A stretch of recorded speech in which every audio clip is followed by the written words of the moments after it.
Why is Orunmila considered the Orisha of wisdom and knowledge in the Yoruba Pantheon?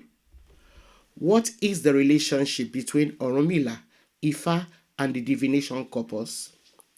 Welcome to the Sankofa Pan-African series. Please support us through Patreon and by buying me coffee. Don't just subscribe to this channel. Turn on your notification button, share our videos, and check out our website, sankofastorybooks.com, for history, Afrocentric stories, and other resources for children. Orunmila, who has several other names, is believed to be omniscient, all-knowing. He is believed to be second only to Olodumare in the Yoruba Pantheon, which is why one of his names is Ibikeji Olodumare, which means second to the creator, Olodumare. Now, one of his other names is Eleriyipin, which means the one who bears witness to destiny. Traditionally, the Yoruba believe that the fact that he is witness to human destinies gives him insight into the fate and complexities of the lives of all human beings, as well as all earthly and divine matters.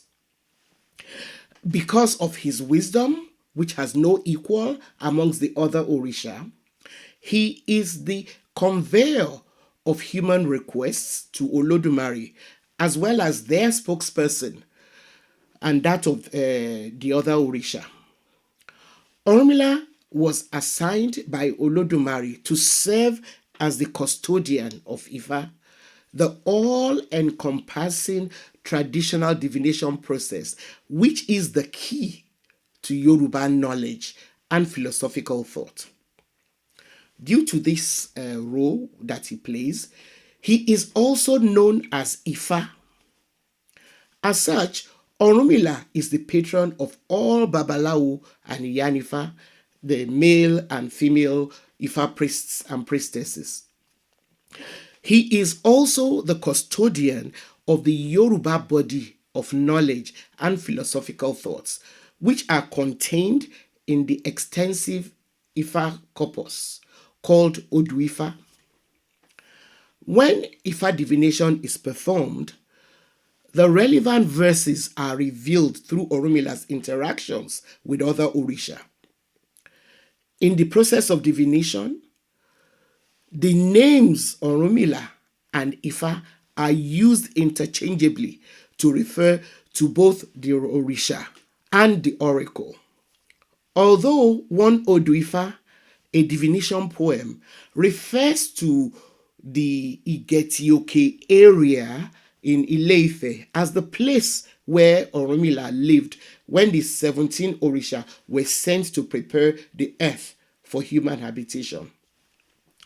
Because he was the repository of knowledge and insight into the fate and complexities of all the lives of all human beings, as well as all earthly and divine matters, Orunmila lived a nomadic lifestyle, traveling and living in various other towns like Ilesha, Ado, Owo, and the Jumu, which all have areas where he is said to have resided.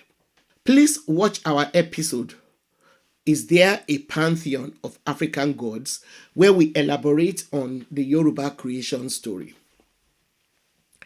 Now, Orunmila's nomadic lifestyle is also often cited to explain why Ifa worship quickly became widespread among the Bini, Fon, Ewe, and other ethnic groups in present-day West Africa.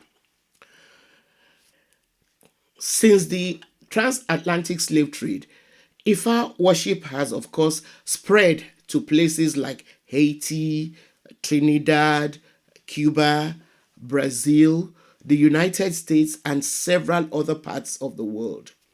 An episode on Orunmila will not be complete without a brief look at the Ifa definition corpus. As I said earlier, Orunmila is the custodian of Ifa divination and its body of knowledge. As an all-knowing Orisha, Orunmila understands all languages. Yoruba adherents believe that because Orunmila bears witness to creation when humans are being formed, he knows all human destinies, which are usually concealed from people until Ifa is consulted. He is thus revered as the keeper of all the mysteries or secrets of life and the world. Now in Yoruba, these secrets are called Awo. Orunmila is therefore the quintessential father of all secrets, the primordial Babalawo. In the practice of Ifa, when the Babalawo and Yanifa are consulted, they in turn consult Ifa. These priests and priestesses of Ifa have to study for several years in order to learn how to communicate with Ifa before they can be ordained as diviners who can access Ifa through the process of divination. Their training makes them proficient in interpreting the Odu Ifa and in the use of the various sacred paraphernalia of divination, like the divination tree, Okpon Ifa, divining chain, Okpele, sacred palm nuts, Ikin, divination powder, Iyerosun, and so on. The Ifa divination process starts when a person goes to consult an Ifa priest or priestess, who is, of course, the diviner. Traditionally, the person who goes to a properly trained and ordained diviner does not need to tell them their problem or the questions to which they are seeking an answer or resolution. The person addresses the question directly to Ifa without voicing it out to the hearing of the diviner. The questions are framed and asked in the person's minds or through very low whispers in the form of a prayer, asking Ifa to reveal the solution that they need. The diviner will then throw the okpele, that is the divining chain, which has 8 points or stations on the divining mat, or they may cast a set of 16 sacred palm nuts, Ikin, on the divination tree, Okpon. There are 16 major compilations of Odu Ifa, each of which has 16 chapters, which when multiplied offer 256 signatures of Odu Ifa, which can be revealed upon consultation. Now, each signature in turn contains hundreds of verses, so that there are over 200,000 verses in the corpus. The various ways in which the divining chain or the sacred palm nuts land point to one of the appropriate signatures revealed to the Babalawo or Yanifa. This is why their training has to be thorough, so that it takes years, sometimes decades, before priests and priestesses are ordained.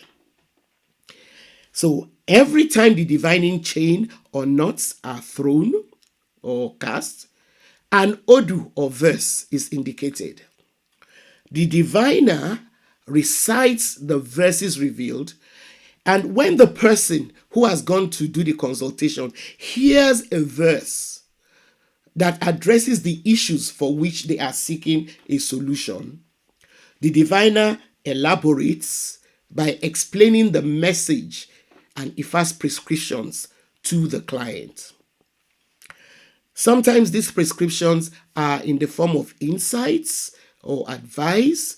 They could be admonitions, while they might also be in the form of sacrifices or rituals to be performed in order to solve the problems or arrive at a healing. Now, in spite of Orumila's exalted position as second only to Olodumare, there are several Oduifa and traditional stories or itan that reflect his egalitarian nature. Some Oduifa tell of how, in spite of his position, Orunmila was humble enough to consult his earliest diviners, who did not only perform divination for him, but also prescribe sacrifices that he had to perform. In the Yoruba Pantheon, Orunmila represents the Yoruba approach to philosophy, knowledge, creative wisdom, and critical approaches for analyzing the world and cosmology. As a body of knowledge, the Ifa corpus has continued to astound scholars who have studied it and found similarities between the Ifa divination system and the field of computer science. Thanks for watching. Please support us through Patreon and by buying me coffee so we can continue to bring you this series. Subscribe if you've not yet done so, and please turn on your notification buttons. And don't forget to share our videos with all your contacts and keep your comments coming.